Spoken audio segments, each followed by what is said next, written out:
Et bonjour à toutes, bonjour à tous, bienvenue sur le Phocéen. On est là pour une grosse demi-heure, 40 minutes, pour vivre ensemble cet après-match. Non, cet avant-match. On est avant Atalanta Olympique de Marseille, bien sûr.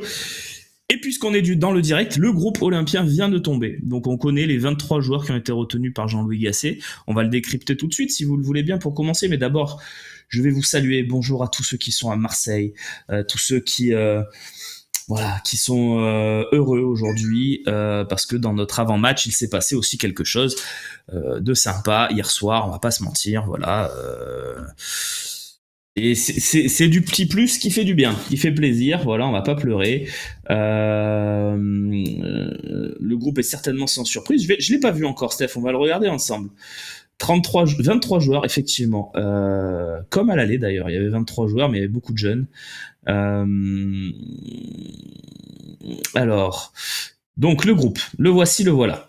Les gardiens, Lopez Blanco, Ngapando Tembu, Simon qui revient depuis 2 semaines, ça fait plaisir parce qu'on pensait que c'était peut-être fini sa saison.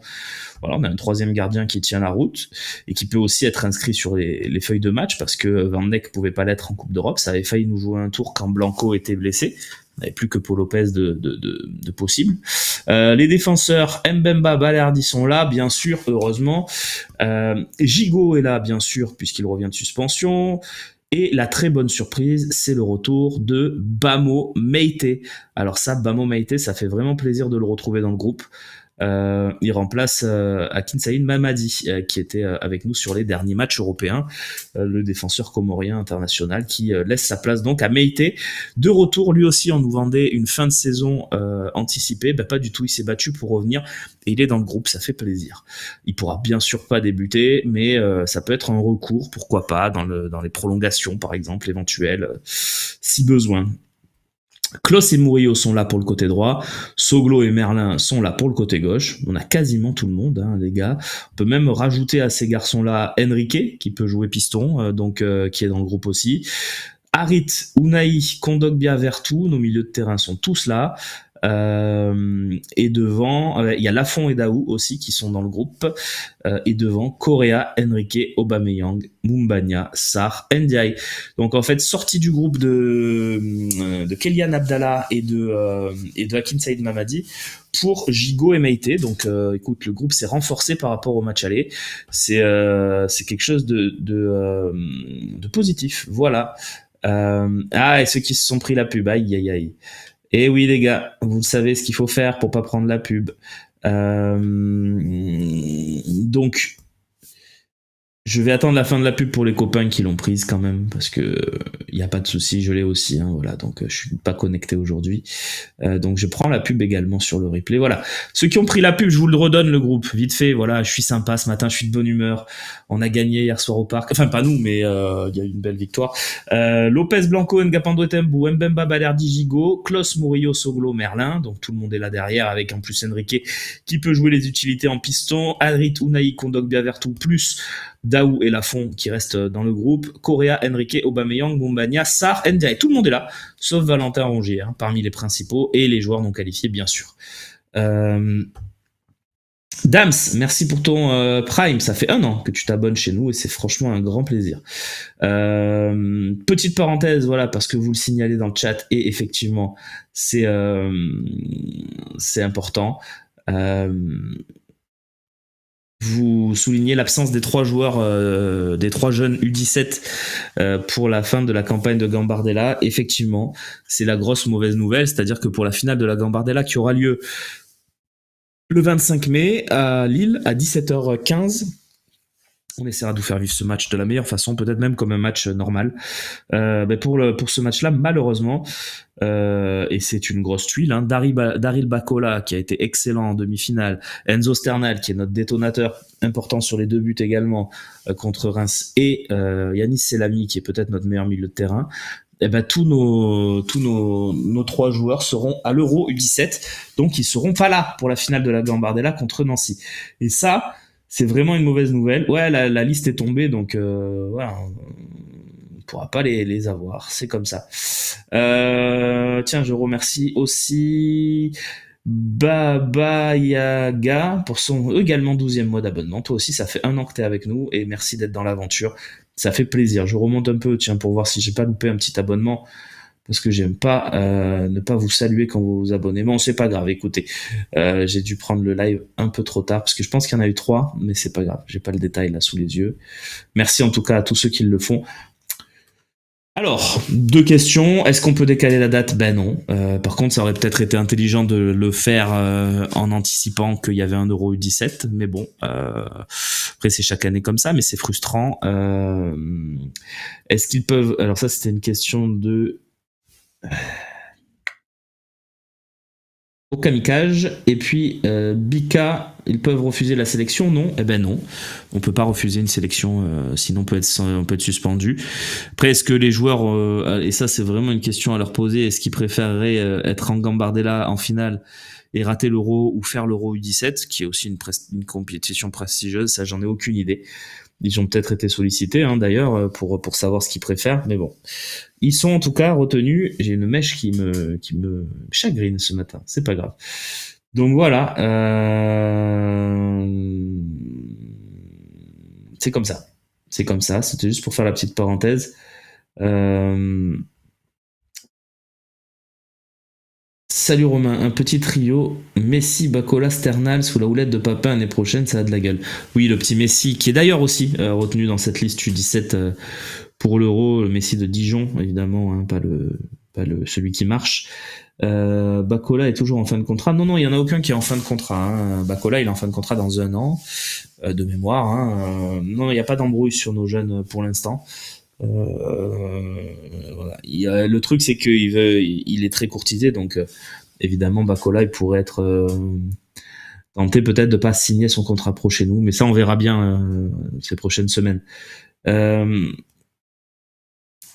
pour la parenthèse, t'en penses quand de la victoire des Allemands hier soir, Cyril?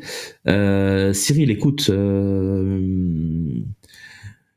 c'est une tuile énorme pour l'indice UEFA de la France. Hein, ça, non, on va être sérieux. Évidemment, je suis comme vous, moi, voir le PSG ou même une autre équipe française soulever la Ligue des Champions, ça me chagrinerait beaucoup. Après, je suis pas à me dire j'arrête le foot parce que j'ai un copain. On parle beaucoup avec des potes dans un groupe, évidemment, comme tout le monde, et un groupe de textos. Et il nous dit moi, de toute façon, si le PSG gagne la Ligue des Champions, j'arrête le foot. Je trouve ça un peu radical.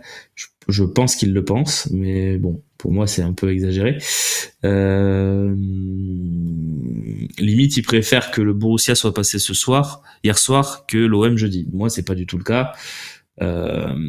Si le PSG avait dû gagner la Ligue des Champions et nous l'Europa League, j'aurais été heureux, mais vraiment heureux, sans modération. Mais ça peut être encore mieux, c'est-à-dire que nous, on peut peut-être aller la chercher et maintenir ce truc que le PSG ne la gagne pas. Donc ça peut être aussi quelque chose de sympa. On pourra se dire au revoir en allemand. C'est pas... Ouais, si vous voulez. Donc, voilà pour la parenthèse. Et qu'est-ce que j'ai pensé du match? Écoute, j'ai vu les 2 matchs, bien sûr, et j'ai trouvé le Borussia Dortmund surprenant. Voilà. Évidemment, on connaît leur qualité, on sait que c'est un club qui a une âme. Hein. C'est un peu comme nous, hein, d'ailleurs, Dortmund, je trouve, en tant qu'identité. Ils ont, depuis une dizaine d'années maintenant, remonté clairement la pente. Ils ont eu des joueurs comme Lewandowski, comme Aubameyang au meilleur de sa forme. Ça a été un des meilleurs clubs de ces 15 dernières années, et ils chatouillaient souvent le Bayern. Ils ont jamais réussi à leur prendre le titre, mais pas loin. Et bon, cette année, c'est le Bayern Leverkusen qui l'a fait, mais eux, ils sont 5e, donc c'est pas une grande saison. Mais je trouve quand même que dans cet effectif, il y a des joueurs de qualité. Et moi, il y a un truc qui me marque quand je les vois jouer, c'est leur milieu de terrain. Je trouve leurs 3 joueurs excellents. Non, mais évidemment qu'il y a un monde d'écart. Je parlais plus dans le sens club à identité, Hugo. Évidemment qu'il y a un monde d'écart. On est totalement d'accord. Leur milieu de terrain, je le trouve vraiment excellent. Et pour moi, les 3 joueurs sont très bons. Emre Can, c'est un très très bon joueur, mais il est bien entouré. Je trouve que Sabitzer, c'est quand même un très bon joueur. Moi, Sabitzer qui était au Bayern l'année dernière, je comprends pas pourquoi ils l'ont pas gardé. Je trouve vraiment que c'est un joueur presque incroyable. Il est partout, en attaque, en défense, il court. J'adore Sabitzer. Et puis Brandt, mais quel joueur Brandt. Brandt, c'est vraiment... c'est le ballon, il arrive dans les pieds de Brandt, tu sais il va pas le perdre, quoi. C'est vraiment un très très bon joueur, Julian Brandt. Voilà, j'aime beaucoup et imagine une charnière Schlotterbeck-Ballardi. Ouais, après Schlotterbeck, moi je l'ai vu faire des dingueries, hein. C'est le type de joueur qui va vous énerver, fait beaucoup d'erreurs, pas sur les 2 matchs. Il a même été précieux avec sa longue passe pour euh, pour Füllkrug. Mais voilà, non, mais moi j'aime bien. Après voilà, Schlotterbeck, c'est un joueur qui évidemment aurait sa place en titulaire à l'Olympique de Marseille, mais qui peut parfois faire des dingueries. Donc voilà. C'est vrai que sur les 2 matchs, ils ont été ultra costauds. Le Borussia, voilà. Après, il y a eu 6 poteaux quand même, donc en plus c'est encore plus beau comme ça. Euh, le chevelu à gauche très fort. Oui, Adeyemi, Karim Adeyemi, c'est pas mal, hein, c'est pas mal. Non, mais vraiment bien, hein, moi j'aime bien. Leur latéral gauche, Madsen, est très bon aussi, donc écoutez, bravo à eux. Je pense ils sont gagnants d'un concours de circonstances, puisque la partie de tableau était quand même beaucoup plus simple, hein. Même s'il a pour eux fallu éliminer l'Atlético et le PSG, ce qui au final ressemble à un parcours très honnête. Salut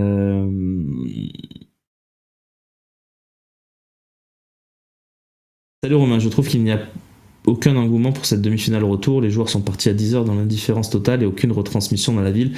Tout ça à cause de ce qu'il se passe aujourd'hui à Marseille demain. Qu'en penses-tu? Merci pour ta question.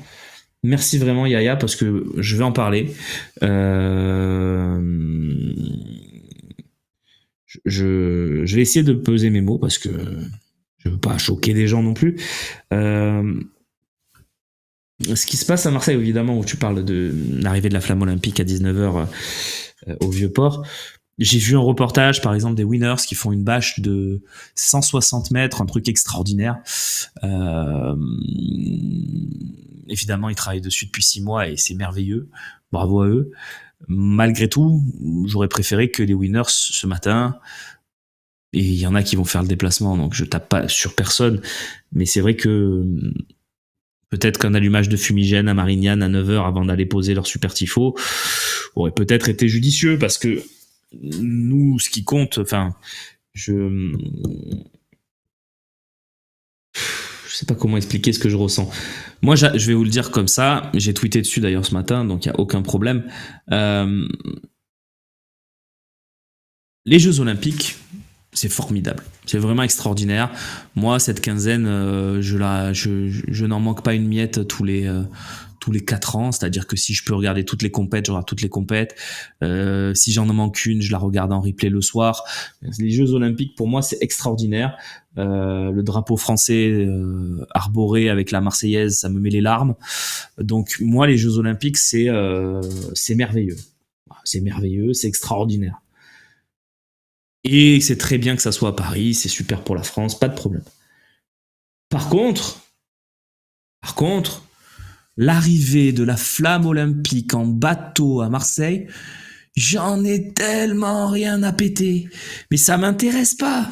Je préfère, je vous le dis clairement, je préfère me regarder, et avec beaucoup de plaisir, la finale de l'haltérophilie féminine au JO de Paris, et je peux y passer 2 heures devant avec avec les yeux qui pétillent, plutôt que de regarder l'arrivée de la flamme olympique en bateau à Marseille, qui va être portée par des personnalités locales. C'est super pour eux. Mais c'est pas, je n'arrive pas à comprendre l'engouement autour de ça. C'est-à-dire, il y a des mecs en bateau qui arrivent avec la femme olympique. Ok, c'est bien, c'est sympa. Oh, on va faire 2 jours là-dessus, vraiment. Alors que demain, on a une demi-finale de Coupe d'Europe. Et demain, ça va être, ils vont embraser la vasque olympique au stade Vélodrome, nanani nanana. Ça va être ça l'avant-match. Moi, je suis désolé, ça m'intéresse pas. Voilà, ça m'intéresse pas. Euh, donc, je suis vraiment pas d'accord avec ça.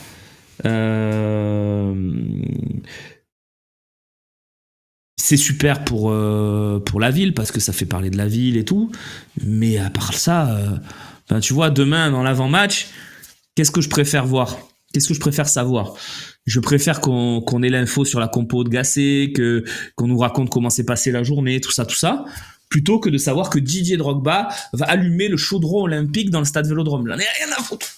Rien à péter. Voilà.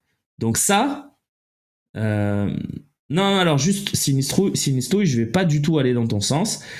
C'est un non-événement remonté en boucle par BFM. Non, TF1 a fait un direct ce matin, France 2 va faire une journée de direct, BFM évidemment, mais toutes les télés, toutes les radios vont le faire. Je ne comprends pas. Voilà,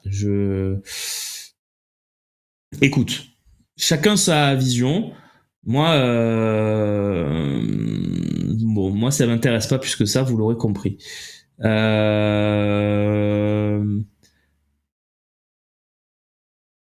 Ouais, j'aime bien ce message de Dimitrez, t'as raison de le souligner. Le sous-winner, c'est là, en Gambardella pour les jeunes, partout en France, partout en Europe pour nos Olympiens aussi. C'est vrai, Dimitrez, et c'est bien, bravo à eux pour cette bâche incroyable de 160 mètres qui va être magnifique. Ils savent faire, il n'y a pas de problème. Juste, voilà, je trouve qu'effectivement, le départ un peu dans l'indifférence à Marignane à 10h me chagrine un peu. Mais il faut dire que le secteur est bouclé aussi parce que c'est l'arrivée des VIP, de Macron, de tous ces gens-là, de tout le monde qui arrive aussi vers ces heures-là. Donc évidemment. Alors juste Furia Loco, bon, petite question sur Ravanelli qui est là depuis le match aller contre Benfica de Longue aux côtés de Longoria. Est-ce que vous avez des infos? Tout simplement parce que Ravanelli fait partie des légendes de l'OM. Je trouve ça bien que on sacralise un peu nos légendes. Ce soir il y a Mamadou Niang qui sera aussi dans le contingent marseillais.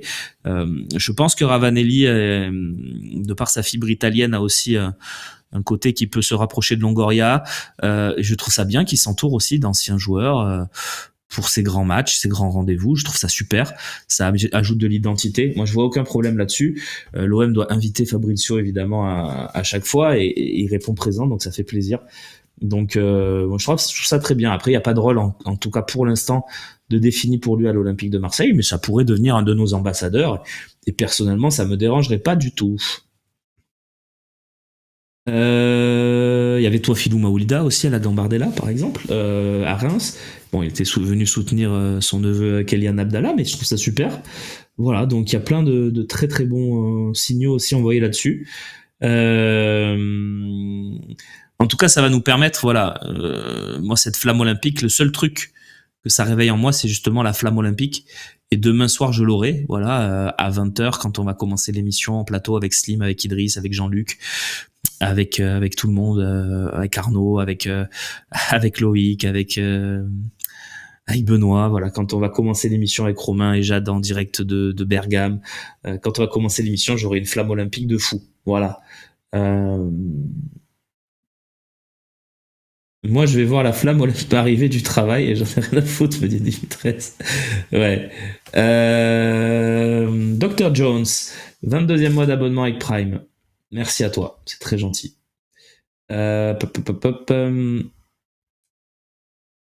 c'était mon petit coup de gueule, mais la flamme olympique, les gars, je vous le dis clairement, ça m'intéresse pas. Voilà, ça m'intéresse pas. Après, je vous dis pas que s'il y a une finale de VTT olympique, par exemple, hein, qui se joue en même temps qu'un match amical de l'OM, j'ai du mal à choisir quand même. Parce que match amical, c'est pas important et que les JO, pour moi, ça représente quelque chose. Donc c'est vrai que... Mais là, la flamme olympique, je veux dire, je la passe au dernier rang des trucs qui m'intéressent. C'est vraiment... je pense qu'elle serait passée à 2 rues de chez moi, j'y serais pas allé. Voilà, très clairement. Après, c'est bien, c'est la fête, il y a Sopra, il y a Alonso qui vont chanter, c'est bien. Voilà, mais bon... Alex Vontirol, merci beaucoup pour pour ton 2e mois d'abonnement. Oui, non, mais je comprends ta question, Furia Loco. Hein. Il a l'air d'être plus qu'un simple invité. Ravanelli, écoute, peut-être qu'il y a un truc qui se trame pour le futur, tu vois, ça peut devenir un peut-être qui peut avoir un petit rôle au sein du staff. C'est pas impossible parce que Ravanelli c'est aussi un homme qui a un peu de prestance, qui connaît bien le foot, donc c'est pas impossible qu'il prenne un peu du galon à l'Olympique de Marseille. Mais pour l'instant, c'est vraiment voilà. Et, tu sais, c'est comme un peu en NBA quand tu as les grands matchs qui arrivent. Par exemple aux Spurs, bah, les légendes des Spurs, ceux qui ont leur maillot retiré, tu vois, bah, ils sont souvent dans les tribunes. Je trouve ça super. Après, c'est vrai que Ravanelli fait pas partie de cette caste des 10-20 légendes de l'Olympique de Marseille, mais pour moi, il fait quand même partie disons, de post-93, des joueurs qui ont marqué le club. Voilà, donc je trouve ça bien. Je trouve ça bien. En plus, il est élégant, il porte bien. C'est bien. Voilà. Tac, tac, tac, tac. Et tu vois, Nico, il y a 3 ans, j'ai regardé le skateboard à 3 heures du matin. On est dans la même équipe, Nico. Si Lyon gagne la coupe et finit devant nous, est-ce qu'il libère une place UEFA? Alors, je vais essayer de comprendre ta question, Bones. Oui, non, enfin ça dépend. Si Lyon finit 8ème et qu'on finit 9ème, non. Ce sera que les 6 premiers. Si Lyon finit 7ème, ça sera Lyon et les 6 premiers. En fait, il faut partir du principe qu'il y a les 6 premiers, plus le 7ème, si Lyon... on va partir du principe qu'il gagne la coupe. Hein. En fait, si Lyon est dans les 6 premiers, le 7ème est qualifié. Il y a les 6 premiers plus le vainqueur de la coupe. Mais si le vainqueur de la coupe est déjà qualifié, ça fait le 7ème. C'est aussi simple que ça. Il n'y a pas trop grand chose à comprendre de plus, mais tout simplement, il y a les 6 premiers, le vainqueur de la coupe, et si c'est Paris, bah, évidemment le 7ème, et si c'est Lyon et qui sont dans les 6 premiers, il y aura le 7ème aussi. C'est c'est le seul cas. Gagnons la coupe de l'Europa League et ça sera plus simple, les amis. Effectivement, ça serait effectivement une belle idée. Ravanelli est surtout estampillé Juve, comme Benatia et comme Longoria. Moi, je pense pas que ça soit anodin. Oui, Fouria Loco, après, on s'entoure aussi des personnes avec qui on a une sensibilité proche. Je l'ai déjà expliqué quand j'essayais de décrypter le côté espagnol de Longoria et des gens qui arrivaient. Voilà, on a beaucoup critiqué et tapé sur Otero, par exemple, qui a mis en place beaucoup de choses dans le centre de formation. Aujourd'hui, on est en finale de la Gambardella. On est champion des U17 nationaux. On est en piste pour être champion des U19 nationaux, même si sans nos 3 meilleurs joueurs, ça sera plus compliqué. Voilà, donc on peut aussi se dire que l'entourage... On va parler du match de jeudi OM Pacifique. Voilà, je finis, c'était la petite revue de presse, on va dire. Salut Romain, apparemment même 11 que contre Villarreal. Alors ça, on va voir. J'en suis pas du tout persuadé parce que je pense, mais c'est juste un avis, que il y aura Gigot, Mbemba, Balerdi. Mais moi, je l'ai déjà dit, la compo contre Villarreal, pour moi, c'est une compo parfaite. Donc pourquoi pas? Et c'est vrai que dans cette compo-là, on avait été flamboyant. Donc j'avais appelé à cette compo pour le match contre l'Atalanta, justement, l'aller. Je voulais voir cette compo-là. Donc si on peut la voir au retour, ça peut être bien. On verra bien. Et Pipa qui nous dit « Je veux un transfert de Correa !» Bon, ça veut dire qu'on gagne l'Europa. Hein. Et oui, bien sûr. Bien sûr. Mais c'est vrai qu'il faut le dire, hein, si on gagne l'Europa League, Joaquin Correa est olympien pour du long terme. Mais je pense que peu importe ce qui se passe après, moi, si j'ai gagné l'Europa League, franchement, c'est un truc... je vais le comparer parce que dans l'histoire moderne de l'OM... on va dire moderne, c'est post-93, c'est-à-dire qu'il y a tout ce qu'il y a avant pour moi, et depuis cette époque 93, depuis là, on n'a pas gagné de Coupe d'Europe, on a fait des finales, c'est sûr, mais pour nous, ça serait un titre extraordinaire. Extraordinaire. Donc, oui, Steph, j'ai un peu vérifié, oui, normalement, oui. Puisque ça dit, alors après, évidemment, on peut trouver avec des juristes des failles, hein, mais...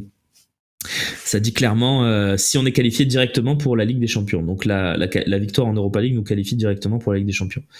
Tu crois vraiment à une victoire? Mais Alex, oui, je confirme, le vainqueur de l'Europa League va en CL direct, effectivement, Dean. Oui, Alex, j'y crois à cette victoire de l'OM en Europa League. Après, si j'y crois, ça veut pas dire je pense qu'on va le faire. Mais j'y crois. J'y crois parce que, je le disais déjà depuis Depuis l'avant-match de Benfica, je disais que je pense qu'on pouvait passer Benfica. Et j'avais mis une condition pour y croire, c'était que l'Atalanta fasse l'exploit. D'ailleurs, je vous ai un peu saoulé dans les émissions en parlant italien, Scamacca, des trucs comme ça. Mais c'est parce que pour moi, c'était capital que l'Atalanta sorte Liverpool.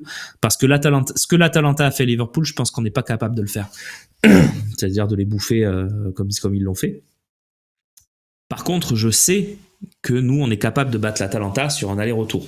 Ça, j'en suis persuadé. On l'a vu à l'aller, l'Atalanta, c'est très bon. Peut-être ça va nous mettre 3-0 jeudi. Demain, du coup.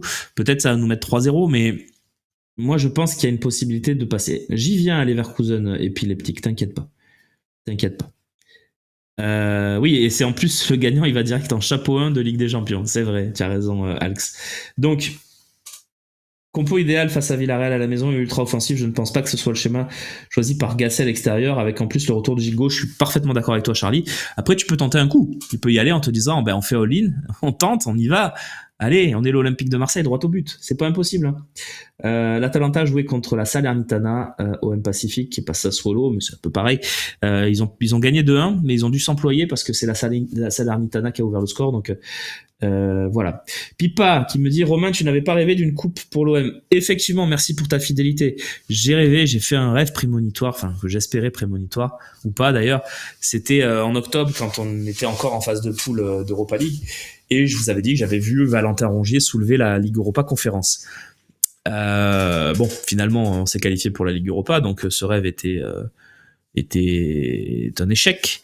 Malgré tout, on peut très bien voir Valentin Rongier soulever la Ligue Europa le 22 mai à Dublin. Donc ça serait beau. Mais ça peut très bien être un rêve prémonitoire pour la saison prochaine aussi. Puisqu'imaginons qu'on termine 7ème de Ligue 1, que le PSG batte Lyon en Coupe de France, on serait dans les 32 clubs qui peuvent gagner la Conference League. D'autant que l'année prochaine, c'est fini pour ce qui est des repêchages. C'est-à-dire que les clubs qui sont éliminés de la Ligue des Champions ne réintègrent pas l'Europa League et les clubs d'Europa League ne réintègrent pas la Conference League. Ça veut dire que tu commences la compète avec tes 32 équipes et tu vois une de ces 32 équipes aller au bout. Je trouve ça très bien d'ailleurs. Donc, ouais, j'avais rêvé de la Conference League. Donc, peut-être c'est l'année prochaine. On verra bien. En tout cas, on se raccroche à ce qu'on peut, ma foi. Non, alors, je finis ce que je disais. Pourquoi j'y crois c'est pas du tout parce que j'en ai rêvé. Je suis pas débile. Je crois pas du tout à ça, en plus. Et je dis pas que ceux qui croient en ça sont débiles. C'est pas du tout ce que je veux dire. Je dis juste que cet argument de dire parce que j'en ai rêvé, j'y crois, je trouve ça un peu léger. Mais c'est pas ouvert ma secte, non.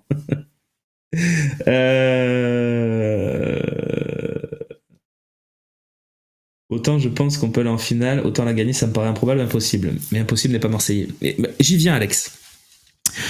Imaginons exploit, on passe à l'Atalanta, ou pas exploit, mais super performance, on passe. Effectivement, arrive un ogre. Et un ogre, je pense que Leverkusen cette année, tu vois, on peut peut-être le classer, aller dans les 5-6 meilleures équipes européennes, tout championnat confondu. Avec en plus de la réussite, puisqu'il y a des matchs qui vont, pour leur série d'invincibilité, qui sont allés chercher dans les dernières secondes. Ce qui est sûr, c'est que si on mène 1-0 contre le Bayer Leverkusen et qu'on arrive dans le temps additionnel à la 90e minute, je n'ouvrirai pas le champagne comme ont pu faire les Italiens à l'Euro 2000. Il faudra bien attendre le coup de sifflet final. Mais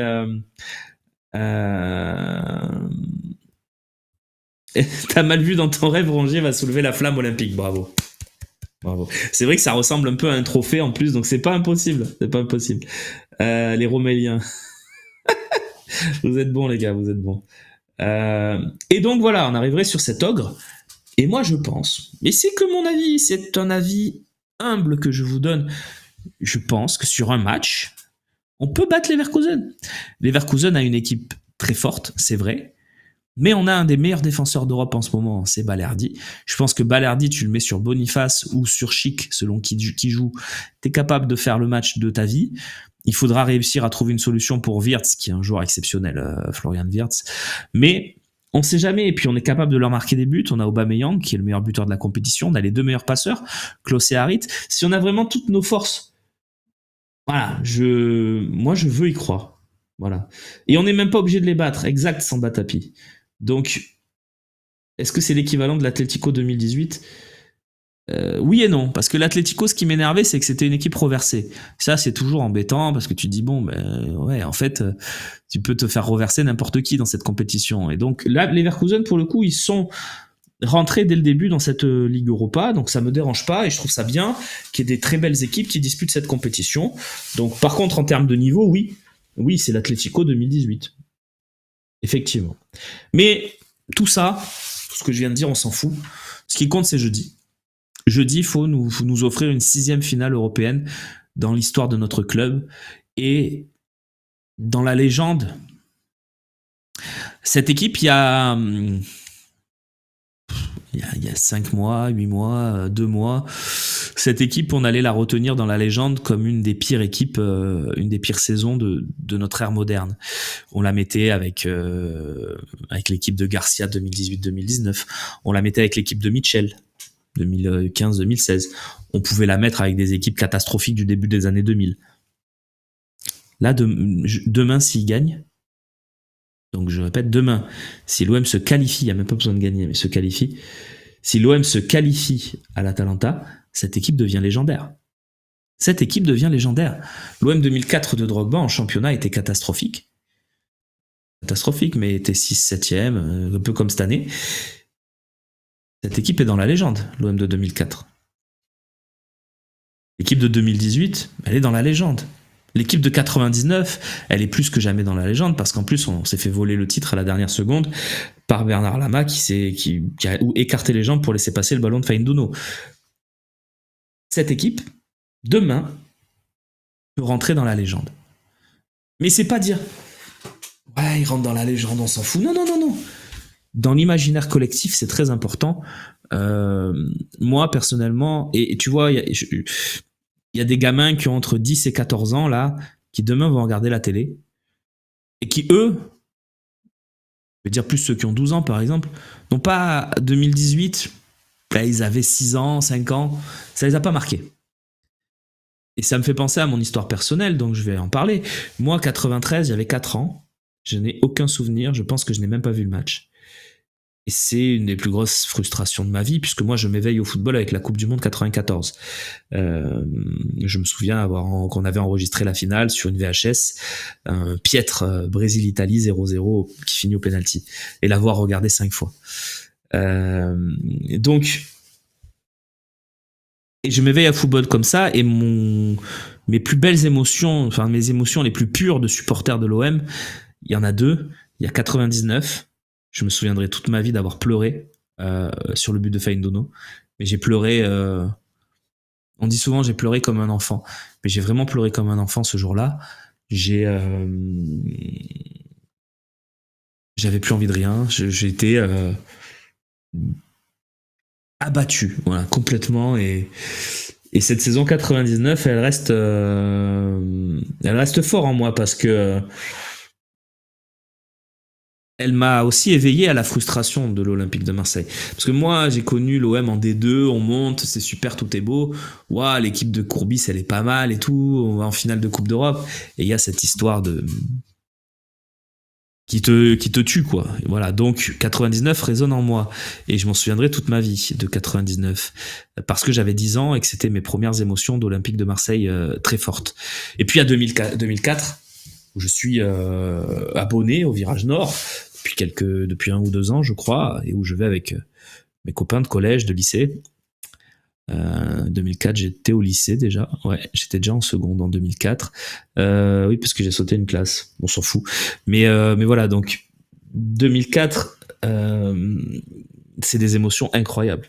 Incroyables. Formidables, magnifiques. Le but de Meite contre Liverpool, les 2 buts de Drogba contre Newcastle, le match de fou qu'on fait contre l'Inter avec aussi un but de Drogba.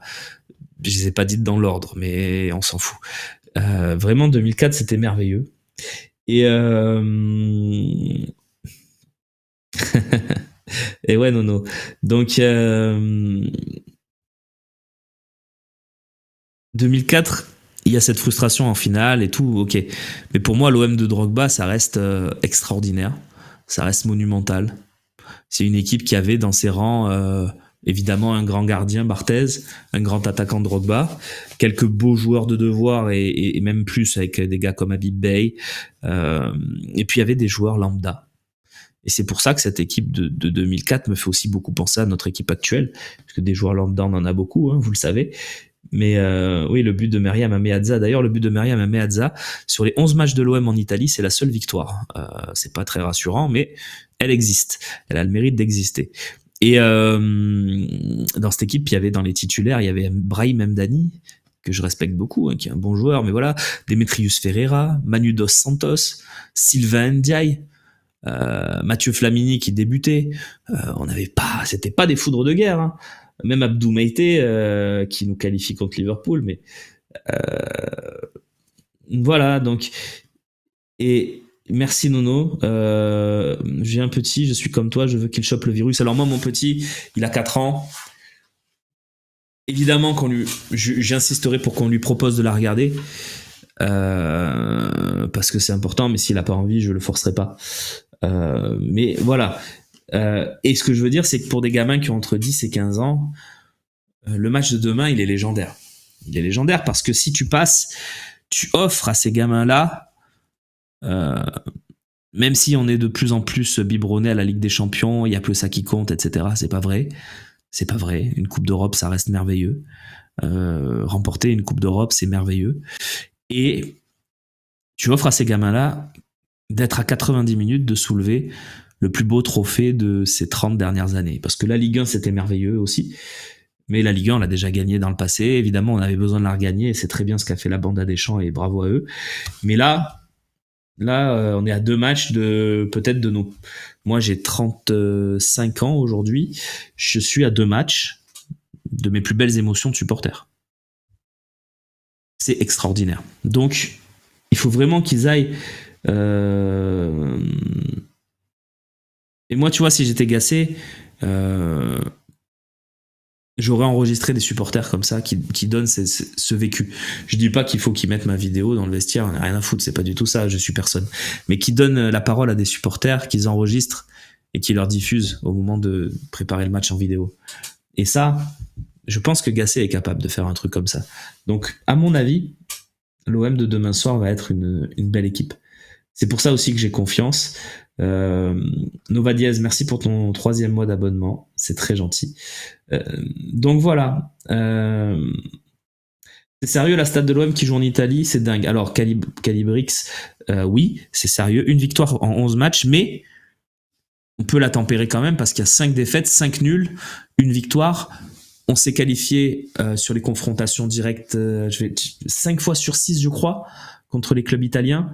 Donc elle n'est pas si catastrophique la stat, c'est juste que oui, on a gagné qu'une seule fois en Italie. Par contre, on allait chercher des résultats en 91 avec Jean-Pierre Papin, le 1 partout, avant le quart de finale mythique avec les lampadaires, là, pas les lampadaires, ça s'appelle, je sais plus, les projecteurs qui s'éteignent un petit peu et Milan qui sort après le but hallucinant de Waddle.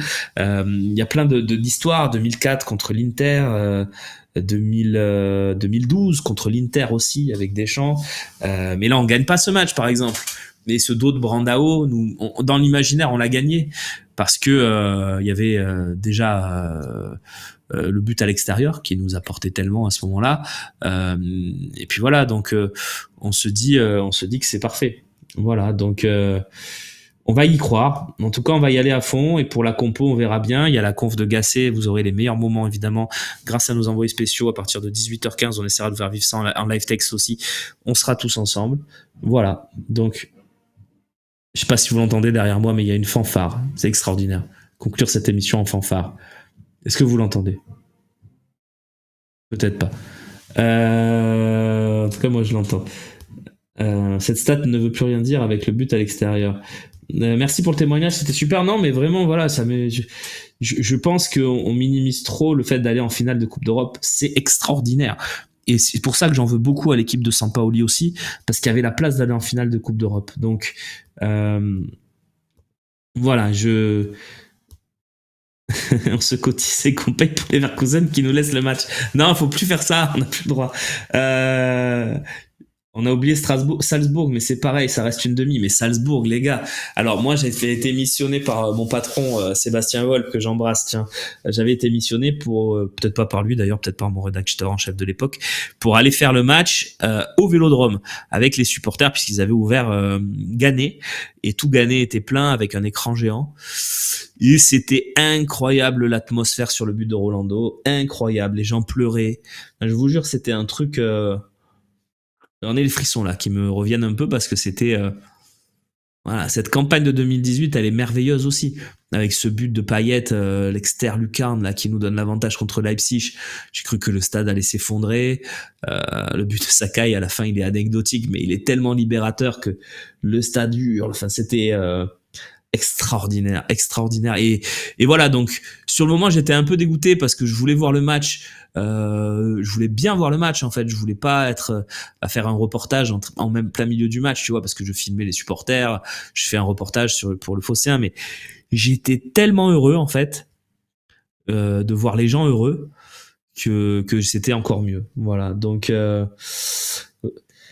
c'est ouais, le but de Payet est un des plus beaux de l'histoire, mais j'irais même Luciano, vraiment refais-toi le match. Je l'ai déjà refait plusieurs fois, mais pas plusieurs fois, j'exagère, 2 ou 3 fois, mais le match en entier de Dimitri Payet, mais c'est un bijou.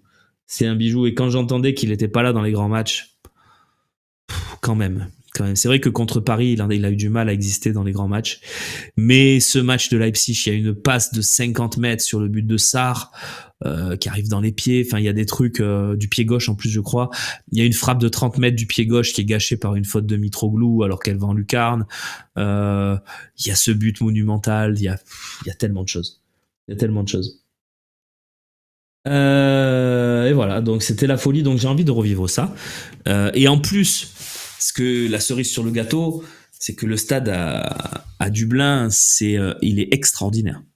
Je crois que c'est à Croke Park. Je sais plus exactement lequel c'est, mais c'est les stades de rugby. Vous savez, je vais vous donner le nom exact du stade. Le nom du stade m'échappe. Vous l'avez peut-être dans le chat d'ailleurs. Tac, tac, tac. Mais bien sûr, ça nous fait monter les émotions, et j'ai failli chialer quand j'ai parlé de 99 tout à l'heure. Donc, Aviva Stadium, c'est possible, c'est possible. Tac, tac, tac, elle a lieu à la Dublin Arena, qui doit avoir également le nom d'Aviva Stadium, effectivement. Et voilà, c'est ça que je voulais dire. C'est pas Croke Park, c'est Lansdowne Road, évidemment, un des stades mythiques de rugby. C'est l'ancien nom, évidemment, de l'Aviva Stadium ou de la Dublin Arena, mais Lansdowne Road, merveilleux, 51 000 places, un cocon absolument superbe. Pour ceux qui aiment le sport, un match assez légendaire, ouais, un stade assez légendaire. Donc voilà, 51 000 places, ça fait beaucoup de places pour les supporters. Hein. Dites-vous, je crois que Lyon, on avait eu 16 000 places. C'est pareil, Lyon, c'est 55 000 la capacité, je crois. Donc ça va être ça, hein, 15 000 places pour les supporters de l'OM. Donc 15 000 Marseillais qui débarquent à Dublin. Rien que pour ça, t'as envie de le voir, quoi. C'est extraordinaire. Mais, ça passe par demain. Et moi, je le dis, hein, Road to Dublin, j'ai pas peur. Vous savez, hein, si vous me suivez depuis quelques semaines, j'ai jamais eu peur de le dire dans les émissions. Road to Dublin, j'y crois. Cette équipe peut le faire. Et je l'ai toujours dit. Je me suis impliqué, hein, parce que j'aurais pu être ridicule aussi quand on se fait presque remontader par Villarreal. Mais voilà, calmons-nous. Merci pour la précision, ça Chrome 83, pseudo qui tient la route. Hein. Lansdowne Road a été rasé pour faire la Viva. Ok, j'ai pas l'info, mais c'est un peu comme Wembley en fait qu'ils ont rasé pour refaire Wembley. Pas de souci, merci pour l'info. Faudrait pas faire un road to karma. Je suis d'accord. Ouais, mais après, quoi qu'il arrive, on pourra pas insulter le karma parce que on a évité Liverpool et que déjà ça c'est un gros karma. Et on verra, on verra. Tu payes ta tournée en cas de défaite. Si j'avais les moyens d'offrir plein de choses aux supporters, je le ferais. Mais bon, je suis un peu ric-rac. Mais je peux payer une petite tournée avec toi, Alex. Si on se voit à Marseille, je te paierai un coup avec grand plaisir. Les places sont en vente quand pour la finale? Attendons de passer. Je pense évidemment que l'Olympique de Marseille communiquera là-dessus.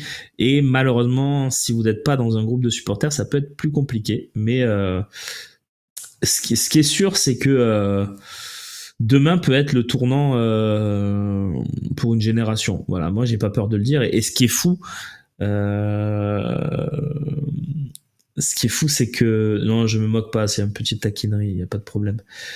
Tu peux t'inscrire sur le site UEFA. Ah, merci Zikaba pour l'info. Euh, Personne n'imagine un comeback de la Roma, mais c'est pas impossible, ça reste du foot. Merci Reda, t'as raison. T'as raison. T'as totalement raison. Leverkusen a souvent été mené 2-0 cette année. C'est arrivé. Donc, why not? Ça peut arriver. Ces choses-là. Donc, faut pas les écarter. Surtout que la Roma a quand même des joueurs de très haut niveau. Hein. Dybala, Lukaku. Il y a quand même du monde à la Roma, avec De Rossi qui est sur le banc. Le Fossin fera le déplacement si jamais on va en finale. Ben, on l'a fait, bien sûr qu'on l'a fait déjà pour aller à Bergame. Ils sont deux, nos copains. Il y a Romain Canuti et Jade Volpe, évidemment. Ce que je pense qu'on fera, mais ça, je peux pas en parler, bien sûr, parce qu'on l'a pas du tout prévu et que c'est pas moi qui décide, c'est qu'il faut faire une journée spéciale. Il faut faire 12 heures de live. Il faut faire une journée où on monte en puissance tous ensemble et qu'on aille avec nos envoyés spéciaux là-bas et qu'on fasse une journée incroyable. Donc, il faut qu'on vive ça. Mais, ne parlons pas de tout ça. C'est demain qui compte. Et vraiment, si j'ai un message à délivrer, et je finirai là-dessus, et j'ai pas de message à délivrer, hein, d'ailleurs, parce que et ce qui est rigolo effectivement, Luciano, c'est que Leverkusen a pas commencé sa série parce que c'est un match amical, mais juste avant de commencer son championnat, vient gagner 2-1 au Vélodrome. Le dernier match amical de la préparation, c'était contre Leverkusen. Et on pourrait finir contre Leverkusen, ça serait extraordinaire en tout cas comme histoire. Et pour la petite anecdote, je sais pas si vous avez le buteur de l'OM, tiens, je vais vous faire petit jeu pour finir. Est-ce que vous avez le buteur contre Leverkusen en amical? C'était en août. Tac, tac, tac. N'oublie pas de le revoir en allemand avec la voix de Müller. Ah, avec la voix de Müller. Ah, je l'ai, je vois. Je vois. Ouais, c'est Muguet, bravo à vous. Et bravo à Loïc Lachaud aussi, tiens, qui m'a envoyé Muguet. Mais nous, Loïc, ça compte pas, on a travaillé sur le match. Donc, on est forcément, et puis c'est notre métier, on est obligé de le savoir. Régis, bien sûr, c'est lui, François-Régis Muguet, qui joue pas à Dunkerque. Si finale, c'est beau pour Gasset qui a loupé la victoire en Cannes. C'est vrai que pour lui aussi, Alex, ce serait extraordinaire. Allez, on va y croire. Vraiment, si j'ai un message à délivrer pour l'Olympique de Marseille, et je finirai là-dessus, croyez-y. Vraiment, croyez-y. Il y a la place demain. Il y a la place d'aller le faire. Faites un match de bonhomme. On veut 11 morts de faim. Morts de faim. On veut que ceux qui courent un peu moins ou qui ont un peu moins de qualité physique se dépassent. Faut les écraser. Faut les écrabouiller, faut leur montrer ce que c'est une histoire. Et l'Olympique de Marseille, c'est un club avec une histoire. Il faut leur rentrer dedans. Voilà. Évidemment, en évitant le carton rouge, les trucs classiques, mais l'agressivité dans les duels. Le jeu offensif. Mettez de la folie. Marquez des buts. Il va falloir marquer parce qu'on va certainement en encaisser un. C'est une équipe qui joue très bien offensivement, surtout à domicile. J'ai des retours comme quoi le stade, c'est quand même quelque chose d'assez particulier, très loin d'être à la hauteur d'une demi-finale de Coupe d'Europe, mais tant mieux. C'est-à-dire qu'il n'y aura pas la furia des supporters adverses. Il faut y aller à fond. Il faut y aller à fond et il faut offrir à vos jeunes supporters des émotions. Cette saison, vous leur avez offert énormément de déceptions. Énormément de déceptions pour 2 moments de grâce.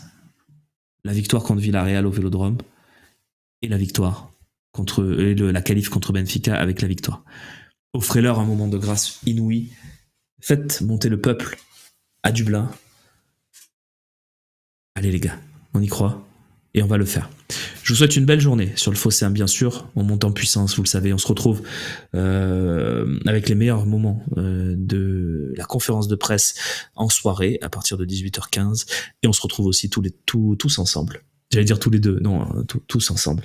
Pour vivre un avant-match qui va commencer à 11h avec l'OM au café, puis notre soirée spéciale, évidemment, vous le savez, à 20h pour vivre ce Atalanta Olympique de Marseille qui nous fait vraiment, vraiment très envie.